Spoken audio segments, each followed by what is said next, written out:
Hi and welcome to this week's Life Lessons video. It's great to be back with you all.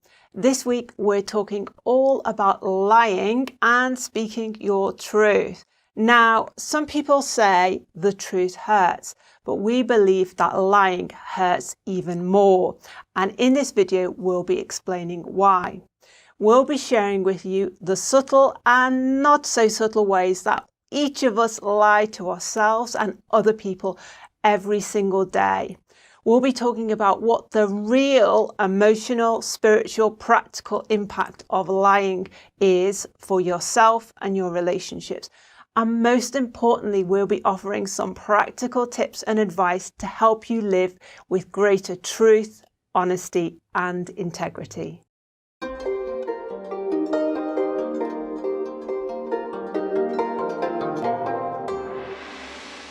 Okay, David, so in your experience, 40 years of working with clients, what are the most common ways that people lie to themselves every day? Well, it's what we call, and we talk about in all of these videos, it's the three lies. You know, about 15, 20 years ago, I used to call them misunderstandings. I don't do that now because I want to be more definite, more assured that when you say those three lies, I'm not good enough, I can't cope, I'm not lovable, or I'm unworthy, it's the same thing.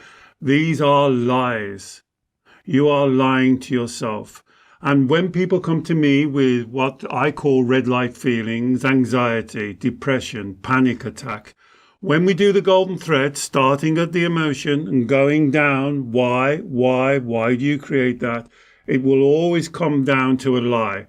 And for me, a lie is, oh my goodness, it's so important. I can't get across the importance to you. Because when you say that lie to yourself, you are creating a separation. You are moving away from your Shen, what you may call your spirituality, the true essence of who you are. There can be no hierarchical important thing for you to be connected to your Shen. And that's the subject we're going to talk about today. And that's why it's so vitally important.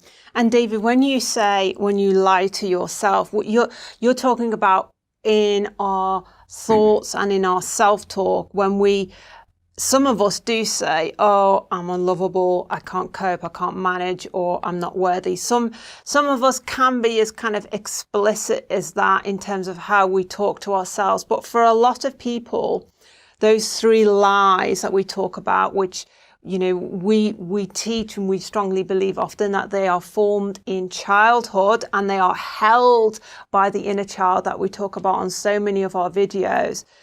But those three lies there can be so many kind of variants on those three lies. So if you're watching this video and you're saying, well, I've never said to myself, I'm unlovable. I've never thought that.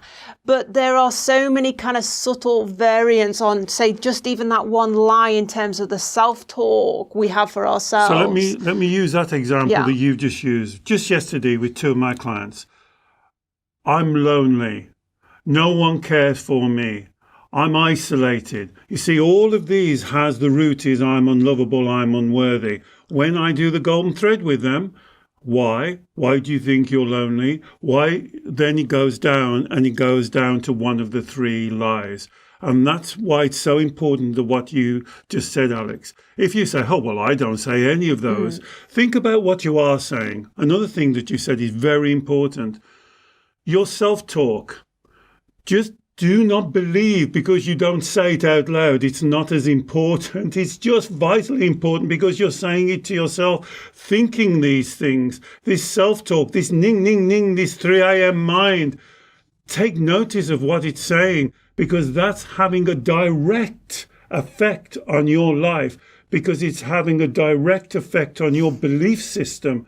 Your belief system then is like the roadmap. It's like the computer program. It's like Google Maps. It's guiding your life. Yeah. And if you got that going on in the background all of the time, like a record stuck going round and around, nobody really I'm always isolated. Why am I never picked? Why doesn't everybody contact me? Why am I always left out of family groups? Or why haven't I never got a partner? Why do my partners always treat me badly? Why does this always...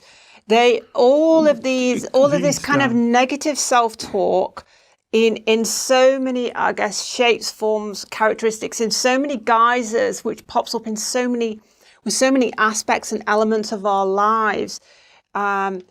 You use the idea of the sat nav, but I almost visualize it as if we imagine like the three lies are at the kind of very root, the very kind of seed of the tree, which then grows so many leaves and branches, and those leaves and branches become all the variants we talk about, all the excuses, all the kind of self-blame, all the negative self-talk in many different shapes and forms. It all kind of comes back to those original three lies, which are connected to the vow, which we talked about on our last week's video, and I can put a link to that. And that vow, as you described it last week, is the original seed that was planted when we blame ourselves. When something really bad happens to us in our childhood, we have an uncomfortable, unfamiliar, emotionally traumatic experience in our childhood. We don't understand what's going on, and we blame ourselves and we say it must be me. And those lies come from that vow. Well, that vow, it must be me. It usually, when you look back on it, it means, well, it can't be my parents, can it? It can't be my carers. It can't be the teacher. The teacher couldn't be a bad teacher. So when she says I'm thick, she must be right, mustn't she? So are you saying that all teachers are right and you should follow and their authority? They're the authority figure that you're going to build your life on. It goes back to what we said the last session. The Taoists say, what are you building your life on? Are you building the life on the rock? And in this case, we could be saying, are you building your life on the rock of truth, honesty, integrity? Or are you building your life on the shifting sand of lies? Compromises, ducking and diving, making excuses, justifying it, trying to clear everybody else and make everything in your life. This is shifting sand, trying to be perfect. Here's another one I hear. If only I was perfect, David. If only the world was perfect. If only anybody ever treated me the way that I should be treated. This is shifting sand. You can't get firm roots. And I want you and want to teach you to take responsibility for your life. Build your life on that firm rock of your truth, of your honesty. Honour and value your integrity above anything else. Let that be the authority. Let your truth be your authority. Don't let your parents be your authority, or a teacher, or your partner, or your friends, or your acquaintances, or someone at work, or your boss. They are not the authority on you as a person. And here's the difference between being judgmental and making judgments. Do not do this for yourself. Do not be judgmental about yourself. You are awesome. You are a spiritual being. You are made of cosmic stardust. What more do you want than that? And if somebody else disagrees with you, let them disagree with you. That's not your authority. Your authority is much stronger. But I mean, David, as we said last week, we often, if we buy into the lie, the fundamental lie that we're not good enough, then we allow other people to kind of run our lives for us, because we look to them for authority. We look for them for guidance. We look for them for making our life decisions, and we look to them for our opinions of who we are. And then we talked about all of this in last week's video. But I think, David, that really I want to hammer home to people, because it took a while for me to really appreciate the profoundness of this issue with the three lies. Because when we talk about lying, most people will say, well, yeah, that's lying when I say I'll do something when I don't want to do something, really. Or when I say I can't do that now because I'm too busy, but actually I actually can't do it because I'm scared that I'm not going to get it right. Or when I agree to doing something with my family just for the sake of keeping peace, when actually I don't want to do it. Like, people are kind of more familiar with those internal kind of conflicts and internal, that sort of lying. But all of those lies, all of those day-to-day being dishonest with yourself and other people around you, whether it's for the sake of keeping peace, whether it's for the sake of saving face, whether it's for the sake of your not being shown up, for whatever reason that you know is inauthentic, all of those day-to-day lies and excuses we make are rooted in those three foundational lies. Because when we agree to do something that we don't want to do because we don't want people to think badly about us, it's because we're holding on to that original lie that we're unlovable. And if we don't do what everybody wants, then people won't love us and like us. When we lie and we say, oh, I can't do this work task because I'm not interested in doing it, but actually it's really because we don't believe we're capable of doing it. We're lying to ourselves because that's rooted in the lie of I can't cope, I can't manage. So all these day-to-day practical lies we tell to maneuver ourselves, to kind of protect ourselves, to stop ourselves from getting embarrassed. We think it's because we're going to avoid all these red light feeling situations. These are all connected to these foundational, important three lies that we're talking about that were formed in childhood. And they create more red lights, and they create enduring red lights that go on. Those are the red lights that when you wake up in the morning and you're already, I've got a client just said, I don't understand it. If I create my emotions, David, how do I wake up after a good night's sleep and go right into anxiety? The reason is because you've still got the core lie. Yeah. You went to bed with that core lie. That core lie doesn't float away and leave you. It's the bedrock, and when you wake up, bang, it's right there, and then the red lights come. And listening to what Alex is trying to explain, I can almost guess what you're saying here. Oh, this is crazy. This is too big a step. I can't suddenly swing into a room and open the door and say, right, I'm going to tell you all the truth now. Things are going to change here. And we're not saying that, of course. What I am saying is this is a two-step process. I call it delivery. How you deliver your truth.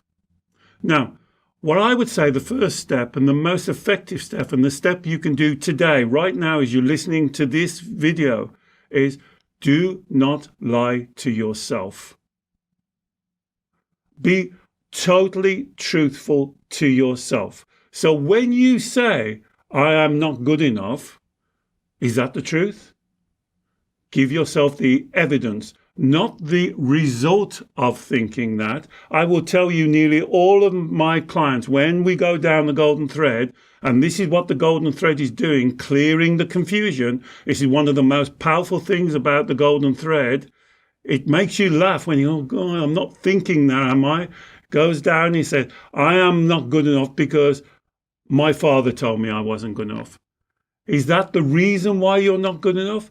Is your father's authority, your mother's authority, your carer's authority, does that outrank what you are? Do you have to live your life on that belief system?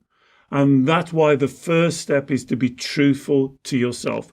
The beauty about this is no one else knows you're doing it. Every thought that goes through your head, is this the truth? Could I sit in front of David and convince him that this is the truth? Here's a little test we've always showed you. It's a very important test. When you say that self-talk to yourself, ask yourself, would I say this to my physical child? Would I say to my physical child, you're not good enough? Would I say to my physical child, well, you can't cope with life? Would I say to my physical child, you are unworthy? And if you wouldn't say to your physical child, there's the test. Why on earth are you saying it to yourself? Why are you lying to yourself? Because that's disrespecting yourself. That's dishonoring yourself. That's creating a separation. That is not being aligned or connected or in oneness with your Shen, true spirit. And that will always, underline, always create red light feelings. So start with yourself. And then I agree with you. Do you mind if I go on? So this is very important, Because when you're doing it to yourself, and this may take a month or 2 months or 3 months, you'll be amazed how much of your self-talk is lies. It'll shock you. As Alex said, it's like, I don't believe it. It's like almost everything I'm thinking is a lie. That's okay. You work through it yourself. Because what you're doing now is then you're building up a new vocabulary, new words that transmit your truth. Once you start to be able to say the truth to yourself, then you'll be able to deliver the truth to other people in a much more, Alex used the right word, authentic, truthful, honest, calm, balanced, harmonious. If you want the general word, wu wei. In your flow. So you speak your truth in your flow. You say, I don't know whether I can do that today because I'm a bit tired. In your flow. And you speak that truthful. And what that does then, it connects you back to oneness. And I think, David, having this idea that it can be done as a 2-step approach, with the first step, as you say, just raising your awareness of the frequency and the number of times that we do actually lie to ourselves every day, and how that self-talk, the lies within our self-talk influence our actions or inactions, influence how we go about our daily life, the choices we make, how we communicate with people. Once we raise our awareness of that, and the first way to notice, as David said, is to every time we get a red light feeling, chances are, check in with yourself first. It's because you are talking to yourself in a way that relates to one of those 3 lies. So raise that awareness. Identify, okay, so with this situation, which is giving me the red light feelings, what am I thinking right now in this moment? Is this a lie? Is it related to a lie? What's the evidence, as David said? And then once you've kind of identified that, yes, it is a lie, ask yourself, what is the truth here? Ask yourself, what is the spiritual way here?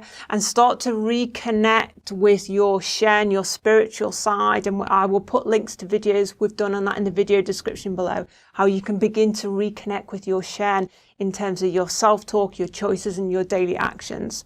Can I just before you move on, I'm only going to just drop in this because I've had 2 questions about this.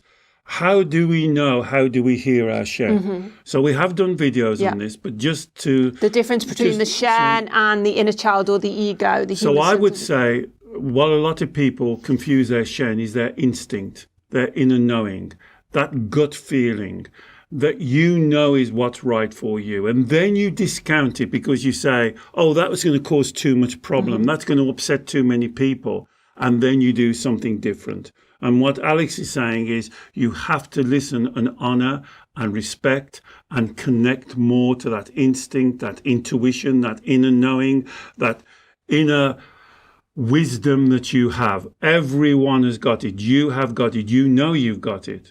You know you've got it. You don't listen to it, do you? Because then you put more importance, more value on what other people think about you, on what they're going to say. And that's exactly what Alex just said. In that moment, in that split second, you're making a choice.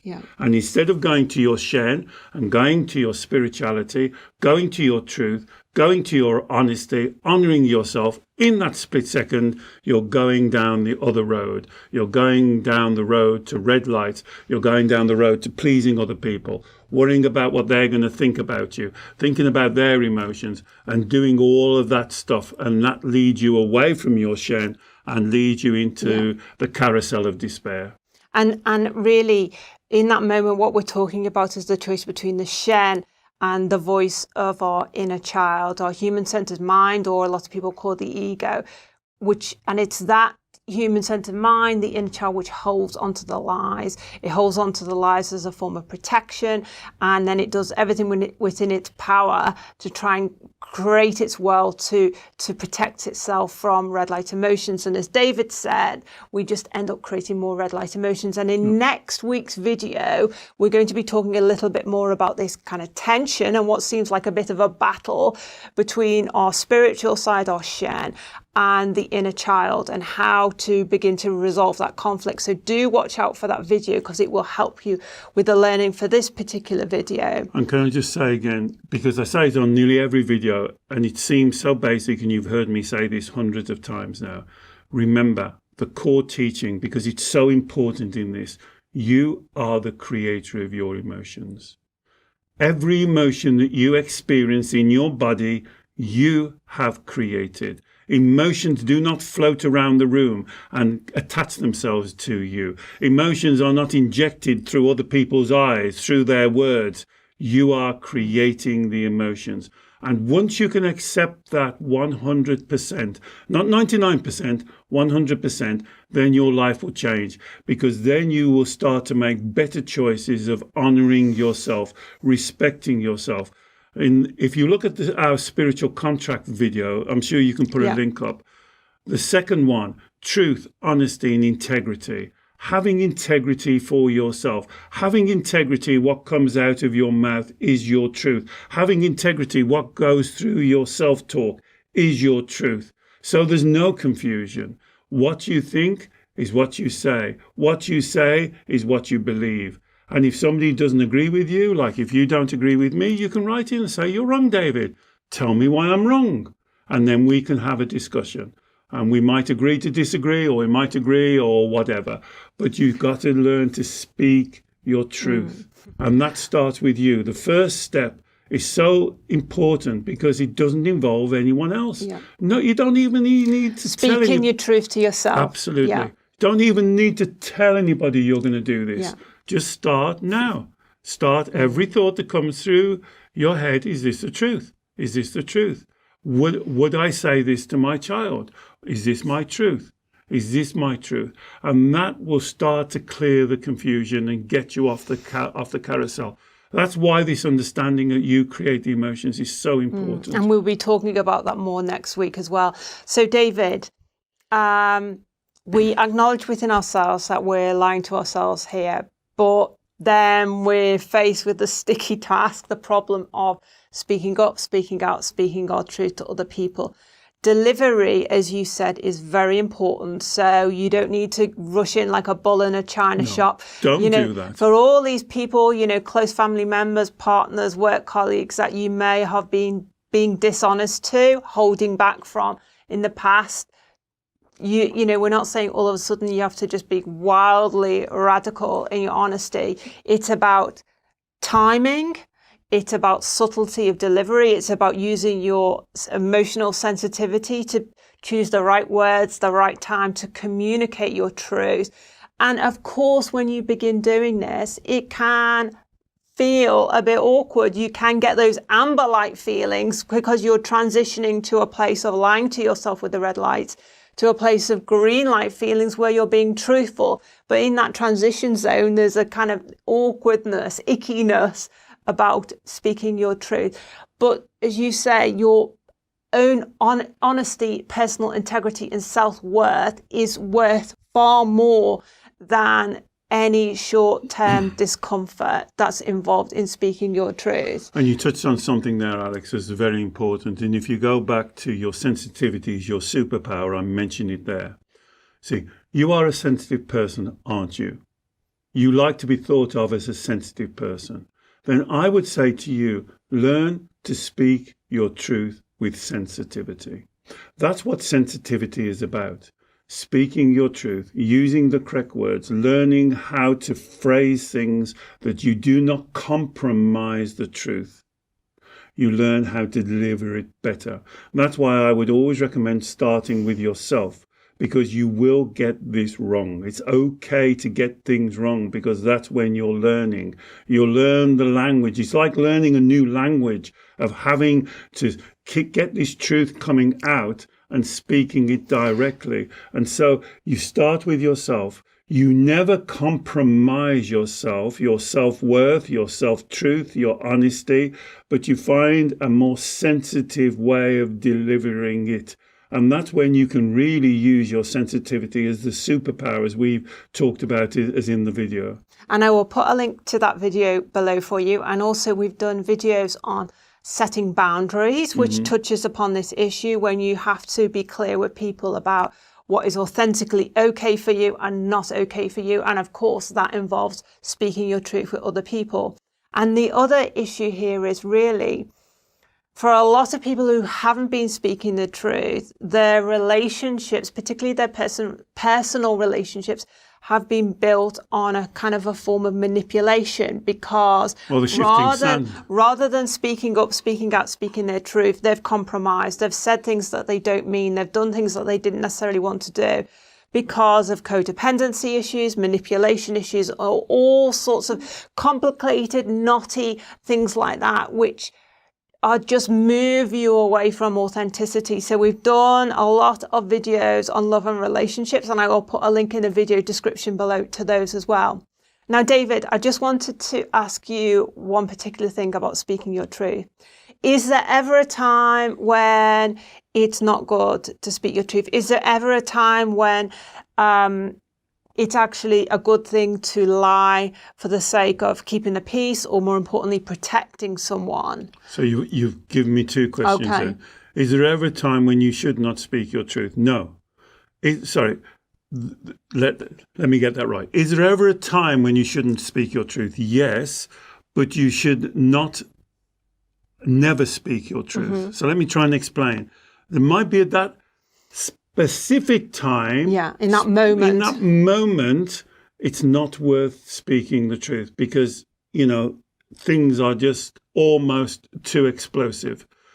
But, and I hate the word but when it is appropriate, and here's the Taoist word, appropriateness, you do speak your truth. So that may be an hour later, the next morning, you do speak your truth. So it's delivery. It's delivery of the truth. And then your next question is it good to lie? No. That's where I was getting confused. Even if the truth may really hurt someone, and actually they're best not knowing? Well, you have to make that judgment. Is it your responsibility? You would have to Or is it your judgment call to withhold the truth? Well, no, you would have to give me. So are they asking you for the truth? And again, this is a really interesting question. Here's now we're coming back to this sensitivity. If I knew the truth and you asked me anything, I would have to tell you. Because I do not think I'm honoring you. I do not think I'm honoring myself. I may not telling you right at that moment, but I would tell you. So again, we come back to timing and delivery. And appropriateness. I would call that appropriateness. Because not letting people, and I know people are going, well, how about if you're dying? How about if this? They're going to go to the extremes. But even then, I think speaking the truth is the most important thing. And I know this is really touchy because it happened to me with my own mother. And she asked me, she looked in the eye and said, am I going to die? And I had to say, yes, Mum, you are. You are. Now, I didn't say it as clear as I've just said it to you, but I did tell her the truth. I did not lie to her. Because I do not think I'm respecting or honouring her by lying to her. So I know it's easy to go to the extreme to prove a point, but you would have to give me the specific case, and it is about then delivery, appropriateness. When is it appropriate? Is it appropriate this time, a day later, a week later? When is it appropriate? But I would never lie. That I can tell you that. I would never lie to you. I just wouldn't. Here's another interesting thing about this teaching. What is the truth? So is my truth your truth? Is your truth my truth? Yeah. And so I would say that when you're doing this, you are speaking your truth. Yeah, that's really important. And also to communicate that this is just my truth. When it's almost like you shouldn't be so definitive that this is the truth. Absolutely. Because then that couches it in more reality. Absolutely. I'm going to tell you something now that you may not want to hear, but this is my truth, and I've got to honour myself, and I've got to honour you by telling you my truth. Now, I respect that if this is not your truth, and that's okay. Yeah. And that, to me, is the beginning of a healthy dialogue. Well, it is, because if you go back to the instance that we just talked about, the extreme, if you lie to someone And then that's always on your conscience, for the rest of your life. I deal with clients who are going back 20, 30, 40 years that they lied to someone. They didn't tell them the truth about their health or about a situation or about finances or something like that. Just a couple of weeks ago, I was working with a gambler who constantly lied. And now, even though he's straightened up the situation, he's now left with this, what he calls guilt, the feeling that he shouldn't have lied. And this is why it's so important. It's a tricky subject. It's not straightforward because, as I just said, your truth may not be my truth. My truth may not be your truth. So what are we talking about, really? We're talking about what we believe to be the truth. And that can be part of learning the dialogue of speaking to somebody. My truth is this. The way I see it is this way. So it's learning that dialogue of being able to communicate your truth in a truthful way.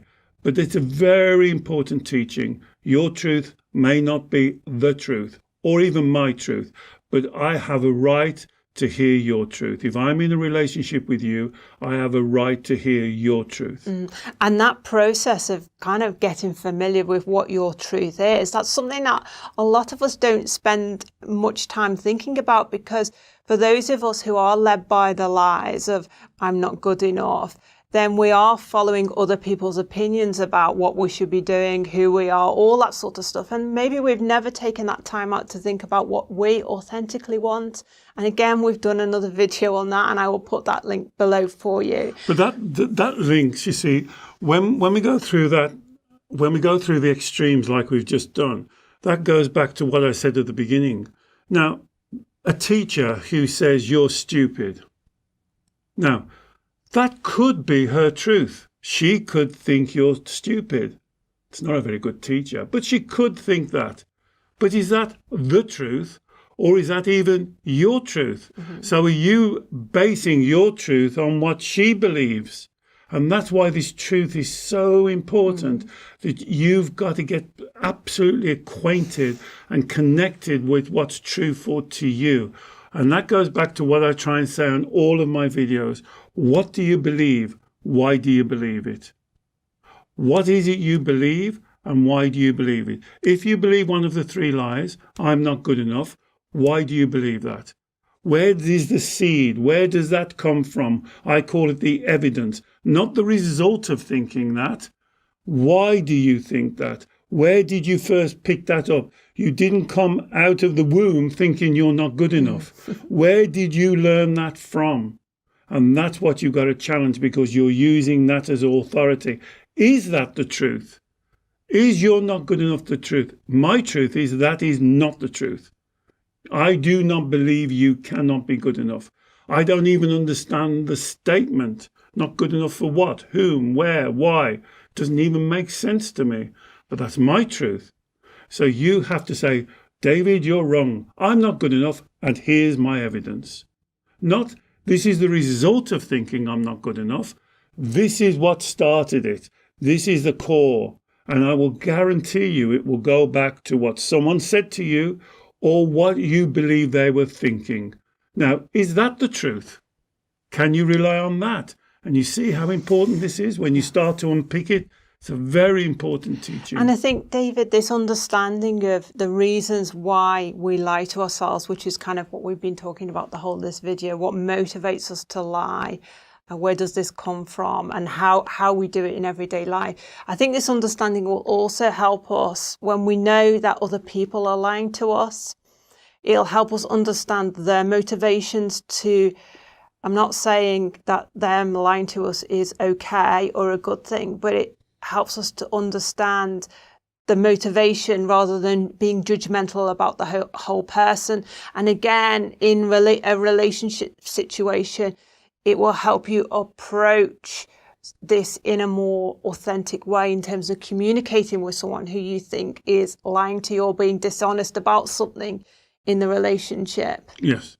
And so that's very important. If they're saying, that's all they're saying is their truth, and you have to then make a judgment, not be judgmental. Yeah. You see, that goes back to what we said. Not be judgmental on them, make a judgment on what they're saying. Or if they're not saying their truth and you kind of know that because they're being dishonest, again, you can have a better understanding now as the motivation. Absolutely. Rather than judging them as a person or judging yourself because of their dishonesty. It's no reflection on you. So it's important that we've gone to the extremes, because I know that's what your mind would take us to, the extremes. But I would want you to bring you back now to the first step. The first step is just do this for yourself. Please, just do this for yourself. At the end of this video, don't think about the extremes. Don't think about other people. Wouldn't it be better just for you to live in your truth? Just for you. Just to reduce or stop the red light feelings. How about that? Just stop the red light feelings today. No more stress, no more anxiety, no more tension, no more panic attacks. Just be truthful. Be honest with yourself. And then when you're honest, then you can start to act on that honesty and make the changes that we're talking about to bring you back into balance. So stop going to the extremes, just to make that simple step of what you say to yourself, your self-talk, the ning, ning, ning, ninging is the truth. And that brings the inner child in to you, into the oneness, and connects you to your Shen. And that's the life lesson here, really, isn't it, David? That's all. You know, we talk about, well, what's the life lesson? I can tell you the overriding life lesson is oneness. It's to be connected with your Shen. Is to absolutely accept that you are a spiritual, amazing, awesome human being. Your life journey is unique to you. There is no one in the universe like you. And to respect yourself above all, honor yourself, honor your life journey. And you do that by living your truth. Thank you, David. Well, I hope you have got some real useful value and understanding out of this video. If you can relate to anything we've talked about today, please do comment below, share your thoughts and experiences. If you know anyone else who you think may benefit from watching this video, please do share it with them. David works every week with clients on the 3 lies we've talked about. And if you're interested in working with David by video call, wherever you are in the world, I will put a link with more information to David's sessions below. And finally, we produce new videos every week on our YouTube channel. So please do subscribe and click the bell notifications button when you subscribe so you get a little email notification every time we produce a new video. We look forward to seeing you next week. Bye-bye.